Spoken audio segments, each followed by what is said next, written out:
You are now tuned in to Go Time Dolphins with Charlie Touche and Kadeem Simmons, the Miami Dolphins podcast that's for the fans and by the fans. Gotta make them lose their mind when it's your time. And it's showtime. Going all out when it's go time. I ain't wasting no time. Gotta make them lose their mind when it's showtime. Cause it's your time. Lay it on the line when it's go time. Don't waste no time.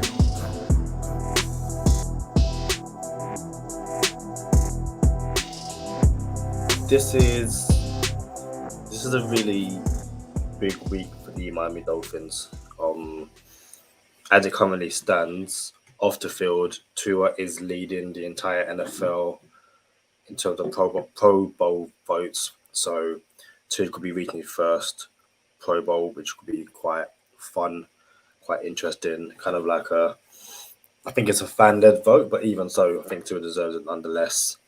But as we will discuss on this episode, on this show, we have the Chargers. And before we delve into that and ask how you are, just a update. We still have a giveaway. It is the Cameron Wake vintage jersey.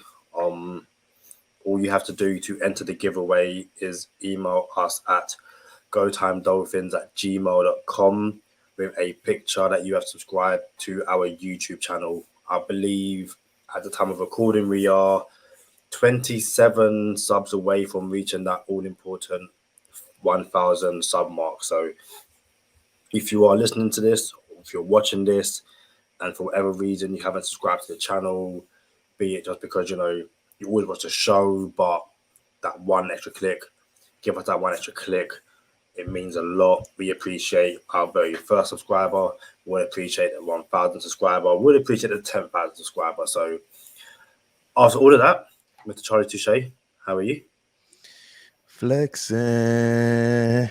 Yeah, man. Shout out to the GTD social media team.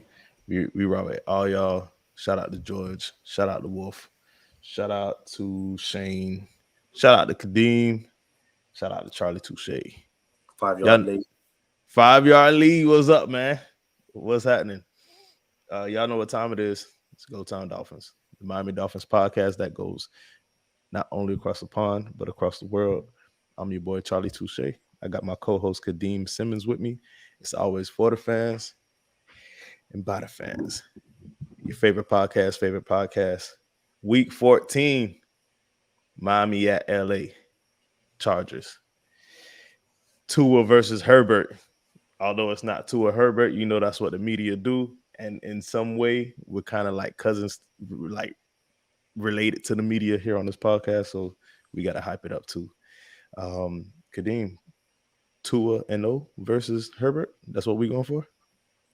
Yeah, I believe the Dolphins are 3-1 in the past 4 meetings. But the narrative around this game is so much bigger than the two. It's not too much bigger than the two teams, but it's like it's off the field. It's the fan bases. It's the draft analysts. For every single draft analyst, while the Dolphins were essentially tanking for Tua, and everyone was on the tank for Tua train, and then all of a sudden after they're like, they should have drafted Justin Herbert. And it's one thing I've said on this show: the build up to that draft, even an injured Tua, people were like, you don't touch Justin Herbert because he had the measurables, he had the NFL look, but this isn't someone who lit up the college scene at Oregon. So, the Dolphins took 2 out of 5 despite him being injured. Justin Herbert went 1 pick later. And what's funny is the way Justin Herbert started his NFL career has been, people told the story differently as if what happened didn't actually happen. So what do you remember of Justin Herbert, I guess, when he joined the Chargers and the way he won the job? All right. So to be fair, I do put out a Touche's 24. I may or may not know a little bit about college football players when they come into the NFL. When Justin Herbert came into the NFL, I thought he was Tannehill 2.0. And I honestly told LB, Justin Herbert is what we wanted Tannehill to be. We would have been happy with Ryan Tannehill if he was Justin Herbert. So when Justin Herbert was coming in the league, I would get asked, do I want Herbert? I'm like, nah, I don't really want Herbert. I would prefer Joe Burrow or Tua over Herbert, but I take Herbert. It's cool. I'm here on this podcast. I called Herbert Jay Cutler. I like Jay Cutler. You can win with Jay Cutler. You can win with Justin Herbert. You can win with Tannehill. Now there's levels, you know what I'm saying? But when Herbert came out, there was a knock that he may not be a leader. He's not a captain, all the good stuff. He didn't light it up in Oregon. He was good, but he wasn't over the top, overly good. And then Tyrod Taylor was supposed to start in at the Chargers. Tyrod Taylor got a lung punctured by a trainer before the game. Like at the game, the kickoff is about to start. Justin Herbert finds out he's starting 2 minutes before the kickoff. That's it. Not even that's it. Yo, Justin, you're going in. And if you listen to Justin Herbert tells the story, it's a pretty cool story. I don't know. Did you ever hear him tell the story of how he found out he was going in? I haven't, no. It's pretty cool. Y'all check it out. If you could probably find out a Pat McAfee show. Just look up the Justin Herbert story. Finds out he's starting. But yeah, the reason I asked that question is because what's kind of since Justin Herbert has, gone on to do what he's done with the Chargers in the NFL, people tell the story that Justin Herbert won the starting job at the Chargers. Like he came in, he ripped up in preseason, ripped up in training camp, and won the starting job. That's not what happened. And I'm not trying to take away from what Herbert's done, since he's been named a starter. But the reason he started week 1 is because a doctor nearly killed Tyrod Taylor. Like, don't get it twisted. And it's one of those things where people are like, Taylor's been a starter since day 1. There's a massive asterisk next to that. Like, and I'm not like, I do think as my TV turned back on. So when you ask, as I'm trying to find my control, you might see me do something in a second. When you ask me, how I'm doing before the show, I said I was watching One Piece, not enjoying One Piece, and I paused it. Because I paused it and I haven't pressed play, my TV turned back on and it's now making noise. My controller's over there. So I'm going to hand over to you while I'm not even going to lie. It's not even that loud. But I'll take over. You know what I'm saying? And just to compound what Kadeem was talking about, it's funny how Justin Herbert was 100% healthy and the Dolphins still opted to go with an injured Tua, a Tua that was what the consensus believed was going to redshirt an entire year. So now you have 3 quarterbacks going in the top 5 or 6, and you have Joe Burrow, Tua that may redshirt a whole season, and then Justin Herbert. Dolphins pull the trigger on Tua, and no one says nothing really. Like, it's not that big of a deal until Justin Herbert comes in, and he's playing. I don't know why it became a big deal because dude still ain't made the playoffs yet. But Kadeem's back. I'm not gonna run off with the plug. I'm gonna pass the baton back to him because he wasn't finished saying what he was saying. Well, yeah, I was just gonna say, it's I don't hate Justin Herbert, and I think a lot of even Miami Dolphins fans don't hate the kid. He's doing what he's doing, in LA with the Chargers. Tua doing what he's doing, but the two quarterbacks will forever be intertwined because essentially, unless Tua wins multiple rings, people are always going to say the Dolphins should have drafted Justin Herbert because I think he won Rookie of the Year in his rookie season, and did he? I think he did. I can double check, but he definitely won one major award. Yeah, NFL Offensive Rookie of the Year. Okay. I think because it's like his. Let's have a look. His first season. Played 15 games. Started 15 games. And had a 6-9 record. 66 pass completion. Threw for 4,336 yards. 31 touchdowns, 10 interceptions, and a further 5 rushing touchdowns. So he put up numbers his rookie year. But yeah, I don't hate Justin Herbert. You know, the Chargers took the guy they wanted because Tua was off the board. It is what it is.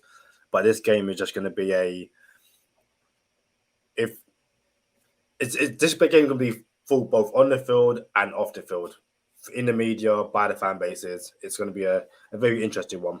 It's funny, Kadeem, that we're talking about this now because we try to stay away from this as much as possible during regular podcasts, regular episodes. We like, look, we could go here anytime.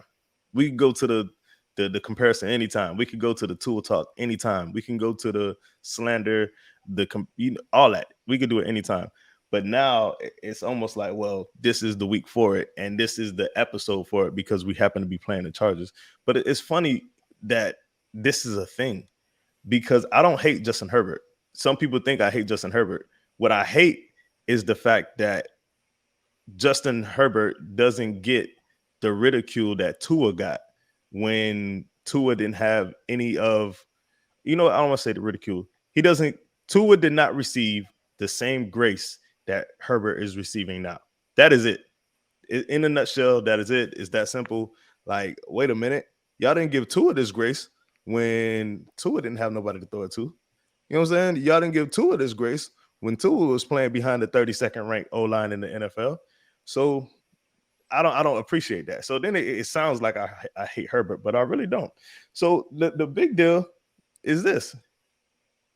Chargers fans were beating down Dolphin fans when apparently Herbert wins the Rookie of the Year. Like, ha, ha, ha.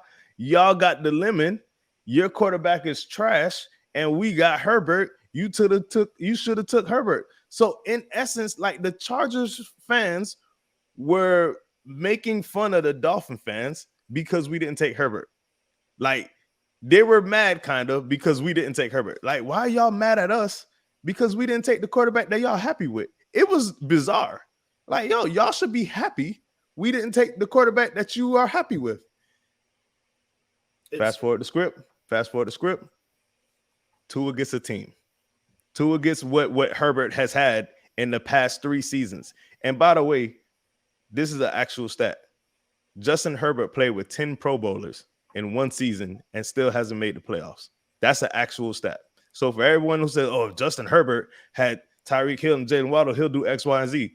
Well, kind of not really, because Keyshawn Johnson would take Mike Williams and Keenan Allen over Tyreek Hill and Waddle and the other 8 Pro Bowlers or 10 Pro Bowlers that played with Justin Herbert, and he still couldn't get it done. So it's the funniest thing to me that Chargers fans have an issue with the Dolphins because the Dolphins didn't take Herbert. It's the wildest thing. And now that Tua is performing and the playing field is leveled, all of a sudden they want excuses for Herbert. I don't get it. I pay no attention to Colin the Clown, but he had a conversation with Emmanuel Acho, which is a really interesting conversation talking about, Tua and Herbert, all that kind of stuff. And if anyone who doesn't follow Emmanuel on social media, he's probably the biggest Tua fan in the media. Like, he praises him to the hill. Like, he's always been riding for Tua and stuff like that. And I'm not gonna, bore you with word for word that conversation, but they essentially said that, or Emmanuel was saying that, everyone's like, no one's ever. The problems around Herbert has always been the other people. So was it Mario Cristobal who he had at Oregon? Yeah. Yeah, it was like, well, it's his fault that Oregon didn't make the playoffs with Justin Herbert. It wasn't Justin Herbert's fault. And obviously, it'd be interesting to see how hard friend of the podcast, Javon Holland, hits Justin Herbert, given that, former teammates. And again, Herbert has some dudes with him in college as well. So, but anyway, yeah, he was saying that everyone blamed the coach in Oregon. Herbert reaches the NFL. Wins Rookie of the Year, but everyone blames the coach in his rookie year, so they bring in a new coach. And this new coach is doing really, really well, aggressive on 4th down, builds a really, really good defense, but they once again don't make the playoffs. Has to be the coach. And this year, there's talk of Brandon Staley losing his job because Justin Herbert and the Chargers probably aren't going to make the playoffs. And he was basically saying, at what point do people start looking at Justin Herbert and say, you might be the reason why Oregon and now the Chargers aren't getting any postseason success? Again, this I can't. You can't even say postseason success. Like they're not even getting to the postseason. Yeah, and that's true. Like Justin Herbert has a losing record in the NFL, and again, I am genuinely not trying to say that I hate Justin Herbert. There are some throws that Justin Herbert makes, and I'm like, dude, oh my god, like he has what everyone says a cannon. Cannon steps back. He's able to throw into the tightest windows because he puts a lot on the ball or behind the ball, and I guess that's something that you just can't teach. But to go back to that conversation between Colin and Emmanuel, they were saying that and Emmanuel makes a really good point where he says so many NFL teams, so many NFL GMs have made the same mistake over and over again. He says that if you were to go back and draft, your Tom Brady, your Justin Herbert, but just look at how they look on paper, no one drafted Tom Brady. You're just not. But Tom Brady, I know I'm saying his name quite a lot. You don't say his name, so I apologize for that. He's probably the greatest winner in NFL history to play quarterback. And they say that Joe Burrow is another one who, if you look at him on paper, you're probably not drafting him first overall. But Burrow might go on to be just as successful, probably not with rings, but wins. GMs and teams are going to take Justin Herbert over Tua. They're just going to do it, despite the fact that Tua is more accurate. Tua has more wins as an NFL starter. And, simply because Justin Herbert is built, like 6'4", 6'5", 6'6", and can throw a ball really, really hard. Teams are going to take that. But, there's that crazy stat that, I think since 2020, when Justin Herbert was drafted, only one other quarterback has lost as many games in that span. It's something like Matt Ryan. No other quarterback loses as much as those two guys.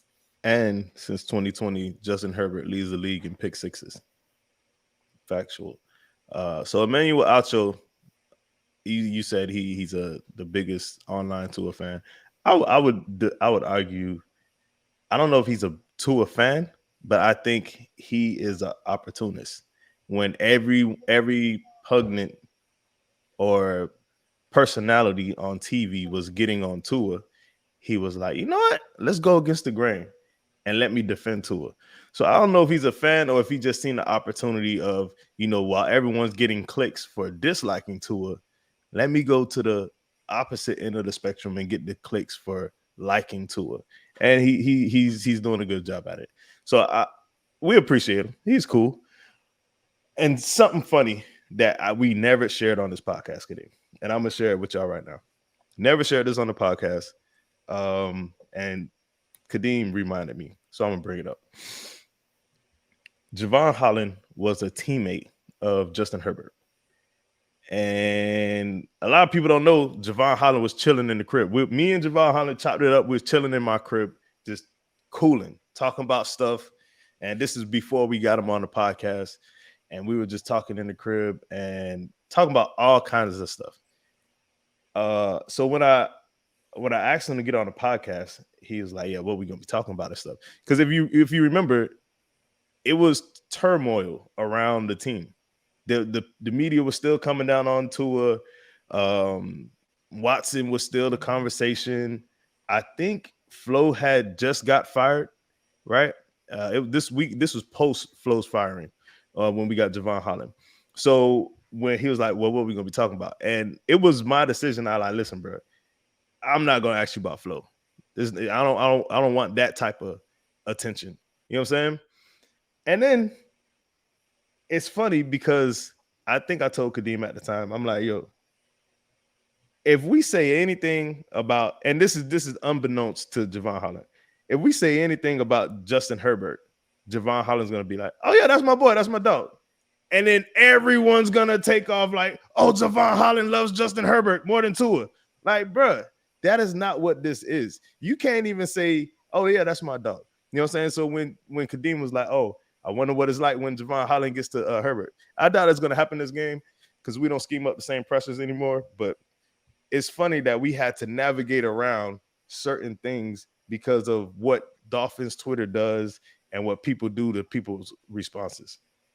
And yeah, it's, you know, to rightfully or wrongfully, Tua is always going to be judged by his peers. The guys that were taken in his draft class, be it in the first round, be it in the seventh round, be it undrafted, Tua is always going to be compared to them.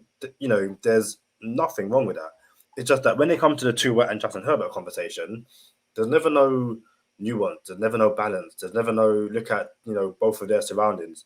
You know, Tua was put in a really, really crappy situation when he was drafted. That's fine.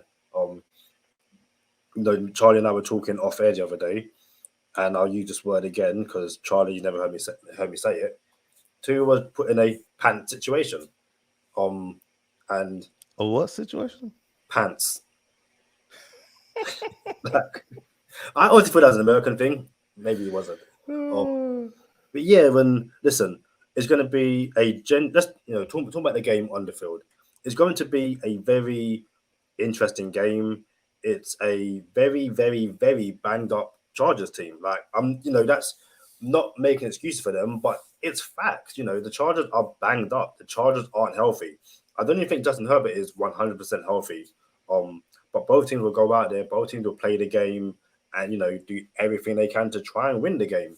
And the last time these two faced, the Dolphins did win, but it was also a very, very, very, very different Dolphins defense.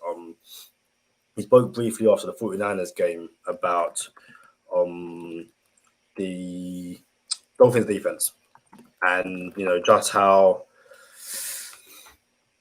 what's up with this defense? Is it good? Is it bad? When these two teams played last, back in 2020, both Herbert and Tua's rookie season, the Dolphins defense was probably at its best it's been for the past few years.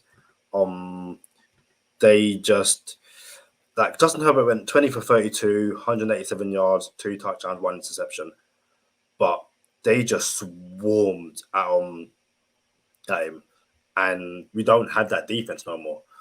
And I think it'd be very interesting to see how Josh Boyer schemes to attack Justin Herbert and this Chargers offense, because, again, you know, media talk, there's not many throws that Justin Herbert can't make, and his ability to throw the ball with extreme velocity means that he will get into tight windows.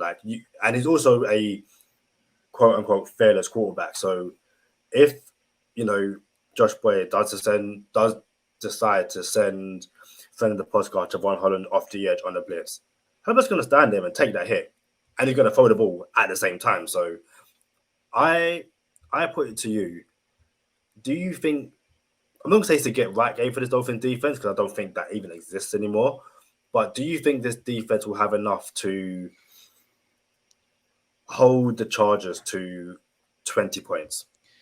This is a sneaky game, bro. I don't know, because this is a game where the Dolphins should win, but the Chargers are still Charlie Touche's best team in the NFL on paper. You know what I'm saying? Like, yo, the Chargers should be better than what they are, but they're not.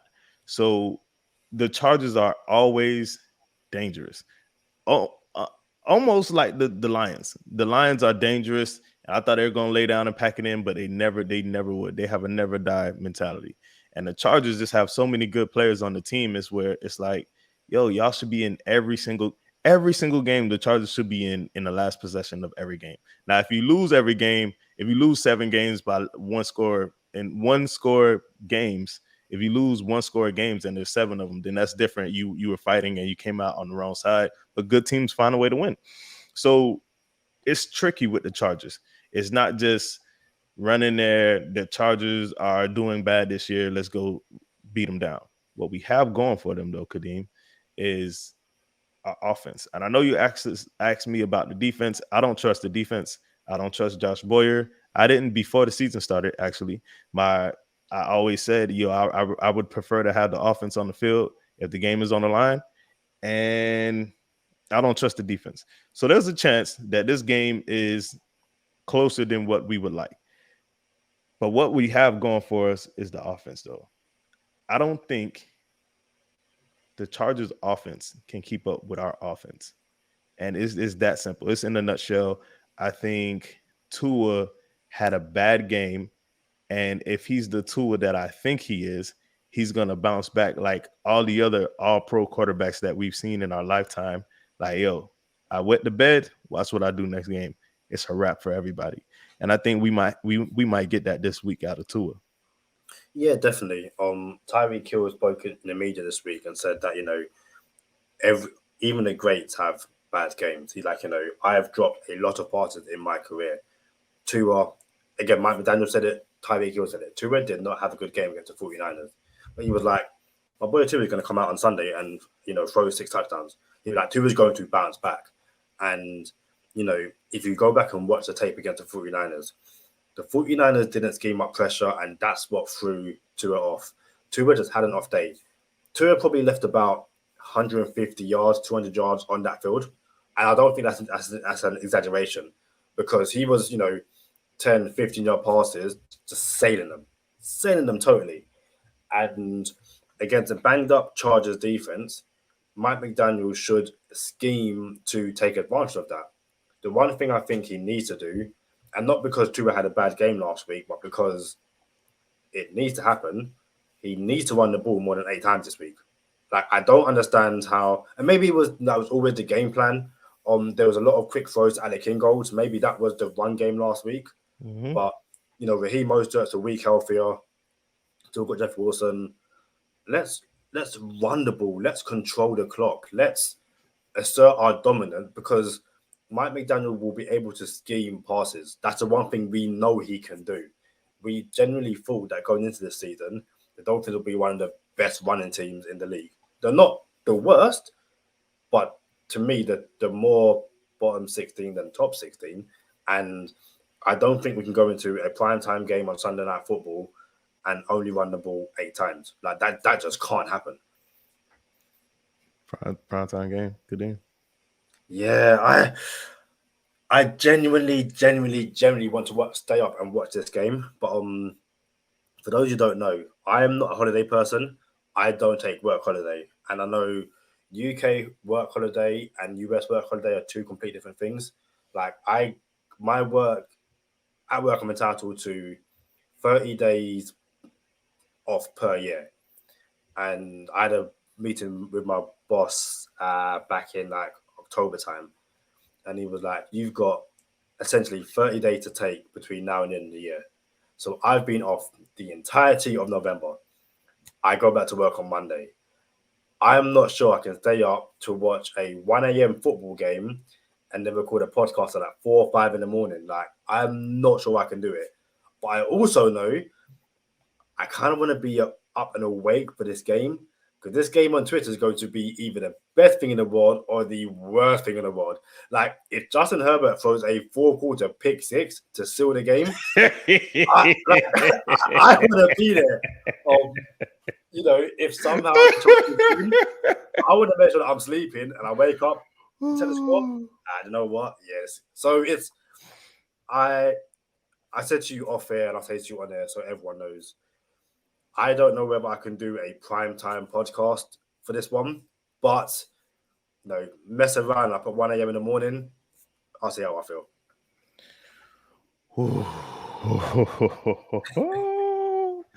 Bro, I don't know what we're going to get, man.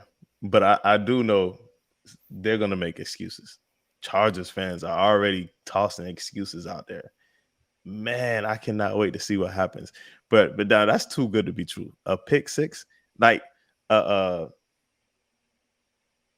on. Pick 6 or like a oh yeah, I'm tripping. All right, let's go. But nah, like, bro, a pick 6, come on, bro. That's crazy. So hear me out. I'm gonna throw a curveball real quick, and we're gonna go into no huddle. But Kadeem isn't gonna run the no huddle this time. Charlie Touche is gonna run the no huddle, and if you're paying attention, if you listened to us last week, yeah, Kadeem, hey, don't pick up no papers, don't look at nothing, Kadeem, none of that. I'm calling no huddle, and we're running the 2-minute drill. So hear me out with the no huddle music going on in the background. Hear me out. Last week we went from Fahrenheit to Celsius, and I gave everyone the formula. Let's see if my co-host could get it down pat. Kadeem, the game is at SoFi Stadium. Hey, stop clicking away. Stop, no nothing. All I did was put no hard at the bottom The of the screen. game is at SoFi Stadium. It's kind of indoors, but the temperature in LA is going to be 56 degrees Fahrenheit. What is 56 degrees Fahrenheit in Celsius? So 56 minus 30 is 26. 26 divided by 2 is 13. I'm going with 13 degrees Celsius. My dog is in the building. See, you just pay attention to Go Time Dolphins, and we out here. You feel me? So technically, it's like 14.5, but you get a plus or minus. You get a 1.5 plus minus. But and notice I didn't get the math wrong. My hand was on my head, and not like again. I will be brutally honest. You are very lucky that I didn't do I didn't have it up on my screen. Like I was like I had the injury report. But the one thing I didn't check was the weather. So when you said the huddle, I was like, okay, let me go check the weather. So that's what I was going to do, but I didn't do it. But, No, and actually, we kind of didn't have to do it because it's kind of indoors. You know what I'm saying? But It is. I did want to throw the curveball. If y'all paying attention, we got the Fahrenheit, the Celsius conversion. That's what you get for rocking with Go Time Dolphins. Hopefully, it's helpful for somebody in the near future. So go ahead, Kadeem. So what I'm wearing right now is what Drakey dubbed, well, not the Drakey dub, but Drakey has the Bill Belichick, thing. I thought I'd switch up this week, to go with another Patriots coach and staff member. It's a pretty easy one once I get the pencil. This guy. Pencil won't even stay.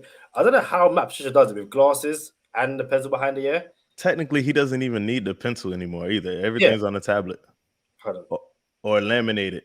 Nah, it's hold on. Hey, is that really a sleeveless hoodie though? Yeah. Or you folded it up? No, sleeveless hoodie. I ain't never seen an actual sleeveless hoodie, bro. I seen when people cut the sleeves off, but I never seen something like that. Yeah. Oh, maybe I can go with this then. Maybe that works. This guy. Oh, I don't like this. Matt Patricia got the beard too.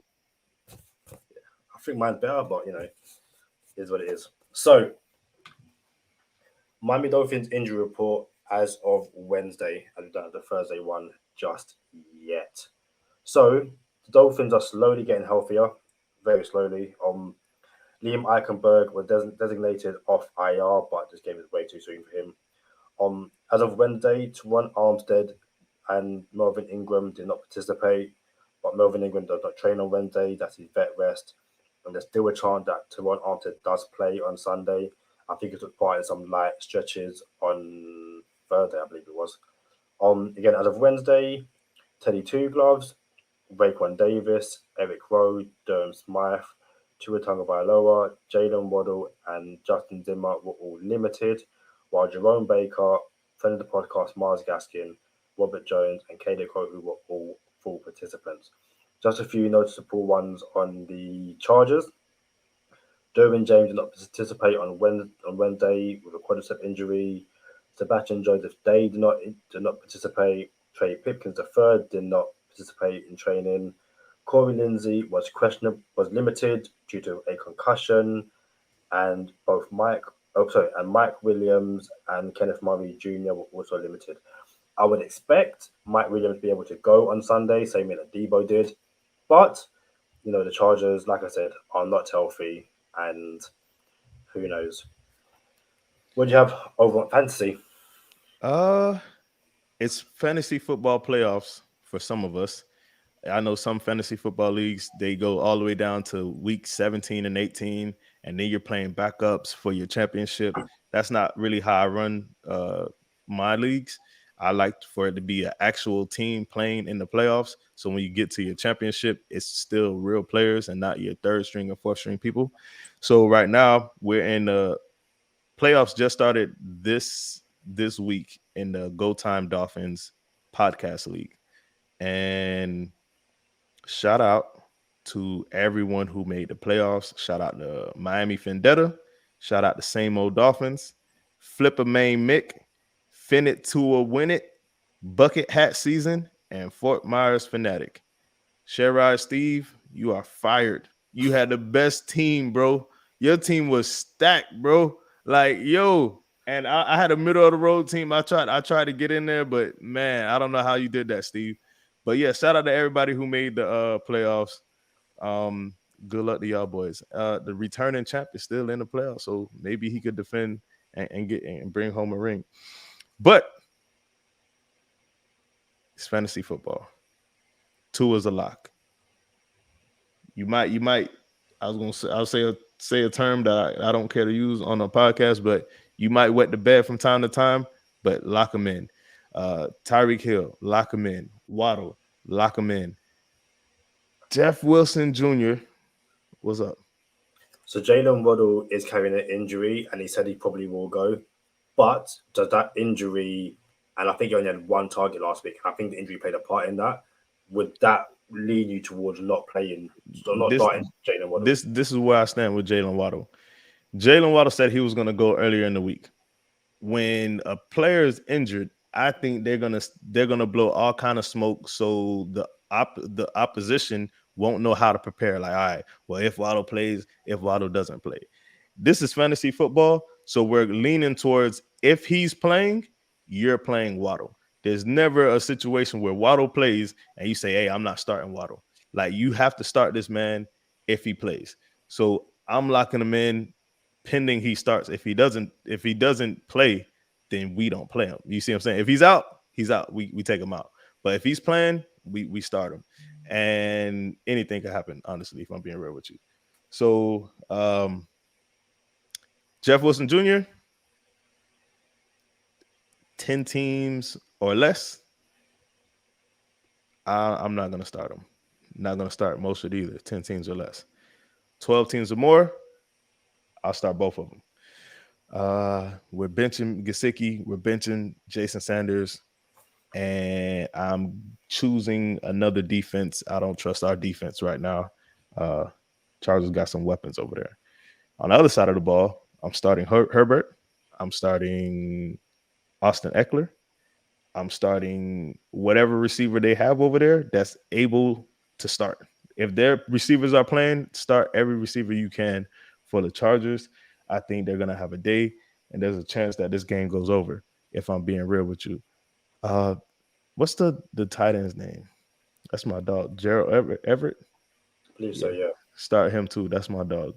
Don't start the kicker. And start their defense. Why not? Let's see what happens. That's all I got for fantasy football today. What do you have for easy money? Yeah, man. So last week was the first week we did easy money short. And for everyone who tuned in here on Go Time Dolphins, easy money, we smacked again. They gave us Tua over 1.5 touchdowns, and we ran with it. The 1 week, they bumped it up to 2.5 touchdowns. Tua didn't get 3 touchdowns. So it's like, yo, we're coming back down, so we're taking it. This is perfect because the national consensus on Tua is like it's a fluke. Oh, the clock struck 12 and he's about to turn into a pumpkin or whatever. You know what I'm saying? Like, nah, bro. Let's keep taking advantage of it. If they give us 1.5 touchdowns, the line is not out yet. The line is not out yet on DraftKings. However, if they give us 1.5 touchdowns, we're taking Tua over 1.5 as the lock, as the easy money pick of the week. If the line doesn't come out for whatever reason, because Tua has an ankle, and I'm pretty sure they're waiting to see if he plays or if something changes. So that's probably why the line didn't come out yet. But the line's going to come out, and it should be around 1.5. And if it is, we're going with Tua over 1.5 easy money pick of the week. If the line is different, or they choose not to put the line out for Tua over 1.5 touchdowns, we're going Miami Dolphin money line. A little bit more dangerous, but we'll still take it. So if you paid attention to the short last week, first time we did an easy money short, and we did pretty good. We took Jeff Wilson Jr. anytime touchdown for $50. Oh, yeah. So we did it for $50, and there was a $300 budget. Jeff Wilson Jr. did not get the anytime touchdown. but it was plus money at 120. Didn't cash out for us. Then we took him for the first touchdown. Jeff Wilson Jr. first touchdown plus 900. I like that any day of the week.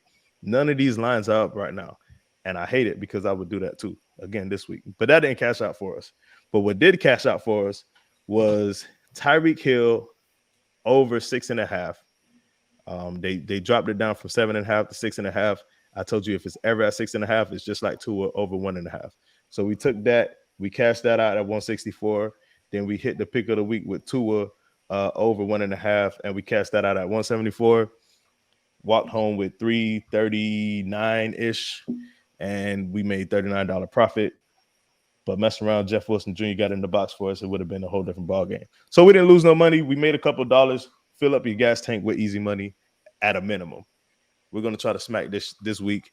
Tune into the Easy Money Short on the Go Time Dolphins YouTube and find out what we're going to go with this weekend. And just to kind of finish on that, if you're watching on YouTube, both the US National Problem for Gambling Helpline and the UK National Gambling Helpline are on the screen, scrolling at the bottom.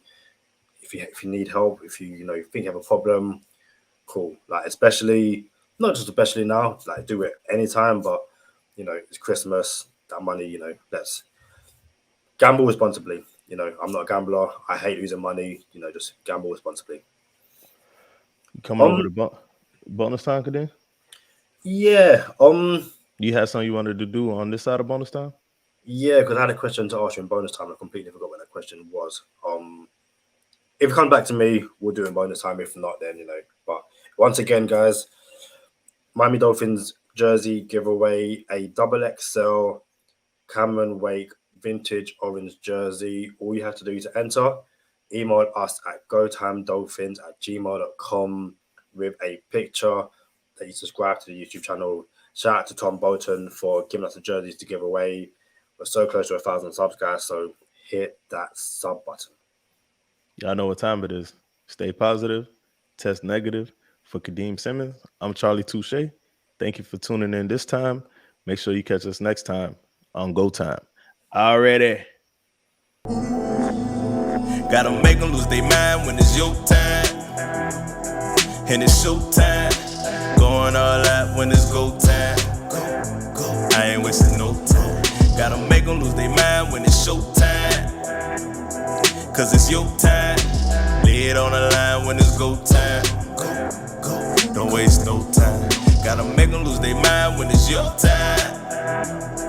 And it's show time. Going all out when it's go time. I ain't wasting no time. So I was going to say this before bonus time, but I'll say this now.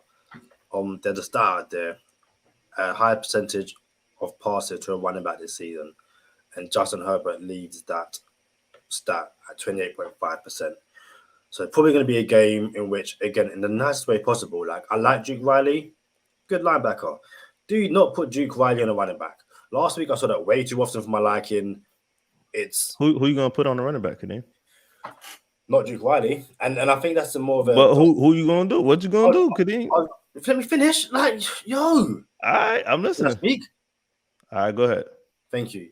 It's a problem the Dolphins have in which none of their linebackers you want to put on a receiver or a running back. And with the injuries to the Dolphins secondary, you're also very limited there. If the Dolphins are going to start Xavier Howard and probably Keon Crossen on the outside, I guess you could put Caleb Corey on a running back, but probably not ideal. He's playing really well what he's doing at the moment. I don't think this is a Channing Tindall game. Listen, I know I might cosplay as Matt Patricia. I'm not a defensive-minded coach. That's one for Josh Boyer. I don't know who I'd put on Austin Eckler or any running back like the backfield. I wouldn't have as Duke Riley. Also, not Duke Riley, not Melvin Ingram, not Bradley Chubb, not Jalen Phillips. Again, Josh Boyer, stop putting the last three guys in coverage. Just stop doing it. Bro, you don't know, baby D, Kadeem. You can't put a DB or the safety or corner on a running back, because then what's going to happen is they're going to come down in the box and they're going to get hit by a tackle. Like if you run in nickels, some type, whatever you're talking about, is some type of, I don't know what defense this is, where you're going to have a running back, or you probably have a linebacker drop down you probably have a safety play linebacker so he can cover the running back. And if that's the case, you're going to have a safety in the box, and then they're just going to run the ball downhill, and Eric Rowe can't get out of the way of a pulling guard. That's not going to be a good sight. So then they'll just run the ball on us. So what has to happen is we have to minimize the damages, put Duke Riley on Austin Eckler. It's not going to be a good matchup. But if Austin Eckler gets 12 receptions this game, that means we're not going to be in a shootout. They're just throwing everything underneath. Check down Charlie's going to be in the building. And hopefully we go up 17 on them and they can't do that all game. That's what we hope. But what we can't have is they check it down and go up on us 10 points or 14 points at a half like San Fran did. There's no way we can go down 14 and let this team dictate the pace of the game. So what we have to do is minimize the damages, control, keep Austin Eckler under control if he's going to have 10 receptions, and then we could take off on offense. But we can't let them light up the scoreboard and drive down the field and just by checking the ball down. Since we're talking about linebackers, bro, listen, I wasn't a huge Elandon Roberts fan, but if you are a defensive-minded person, Elandon Roberts was mic'd up for the San Fran game. And I ain't going to lie, Kadeem, I was like, you know what? I'm a new Elandon Roberts fan. Now, he might not be the best linebacker on the field, but he has the mentality. Like, I see what everyone sees for the Dolphins now in Elandon Roberts. He's that guy in the locker room that's, he's not dealing with a full deck of cards. Cheese slid off the cracker a long time ago. You know what I'm saying? Like whatever you want to come up, whatever funny phrase you want to come up with, not, you know what I'm saying? Like, this man is it. He's a linebacker. And Bert, y'all know Bert. Bert would tell you his linebacker coaches were like always something like Elandon Roberts, and you could see it in the Elandon Roberts mic'd up. So Trent Sherfield goes house call, first play of the game, the entire sideline, Miami Dolphins sideline, excited. Let's go. We're gonna put up 30 on these boys. They ain't say that, but that's how they were acting. Let's go. You know what I'm saying? Everybody like running around, dapping everybody up, right? Elandon Roberts, the only person looking at the game still like this. Just shaking his head. Mean mug, shake his head. Didn't even. Nah, he wasn't. I think it was. But it's funny. It's funny because yeah. But he wasn't even like he was like where my helmet at, and he was just locked in. I'm like, that's how I need my linebacker. I'm not even gonna lie to you. Like, I could have my receivers happy and excited. I could have my DBs happy and excited, but my hard hitting safety, my linebacker that needs to be locked in with a C on his chest, I need him to be looking just like Elandon Roberts was. So I'm glad we got Elandon Roberts. I'm for real. Two more things for you before we leave. Tua is 141 passing yards shy of his first 3,000 yard season. Does he get in the first quarter, by the half? And I think that's it, because I think he passed for over 141 yards. Does he just get it in the first quarter or, in the second half? First quarter. Nah, he's not getting in the first quarter. The question should be first half or second half, really. That's a bet. That's a real good bet, too. He'll get it. He'll get in the second half.